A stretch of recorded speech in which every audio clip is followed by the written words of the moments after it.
Bonjour, bienvenue pour l'histoire du tube Jour de neige d'Elsa sorti en 1988. À 15 ans, Elsa Lunghini a déjà une longue carrière derrière elle. Après des débuts prometteurs au cinéma, dirigés par Claude Miller, Roger Hanin ou Régis Varnier, la petite Elsa est lancée dans la chanson avec T'en va pas, le générique du film La femme de ma vie, dans lequel elle obtient un petit rôle en 1986. Composée par Romano Musumara, la chanson fait un démarrage en trombe au top 50 et garde la première place pendant 8 semaines.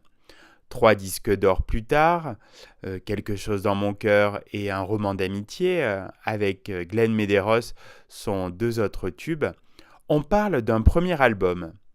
En préparation depuis plus d'1 an, cette première galette réunit les signatures de Didier Barbelivien, Pierre Grosz, Vincent-Marie Bouveau et bien sûr Georges Lunghini, le papa d'Elsa, qui, après avoir composé quelques 45 tours pour sa belle-sœur Marlène Jobert, se charge pleinement de la carrière de sa fille. En prélude à l'album, un nouveau 45 tours est lancé en octobre 1988, Jour de neige. Le texte de Pierre Grosz, auteur pour pratiquement toute la grande variété française des années 70, décrit avec poésie un premier émoi adolescent sur un thème hivernal qui correspondra à la période d'exploitation du 45 tours. À la composition, Georges Lunghini et Vincent-Marie Bouveau signent le premier morceau rythmé de la jeune chanteuse qui n'a proposé jusqu'à présent que des ballades.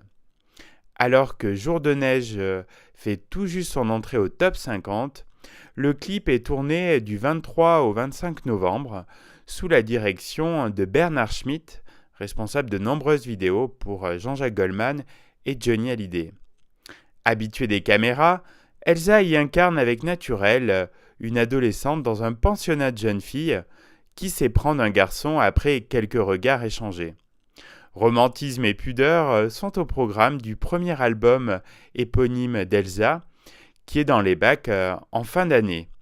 Impliquée dans la production et l'écriture de son album, en accord avec ses paroliers, la jeune fille qui n'écrit pas encore ses propres textes interprète avec bonheur des thématiques qui parlent aux adolescents de son âge.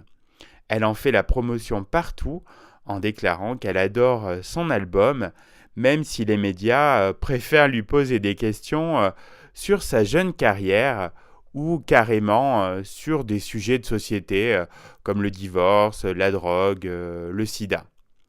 Le succès est immédiat et Jour de neige atteint la 2e place du top 50 le 31 décembre 1988 et tiendra 14 semaines dans le top 10 avec un disque d'or à la clé pour des ventes qui dépassent les 500 000 exemplaires.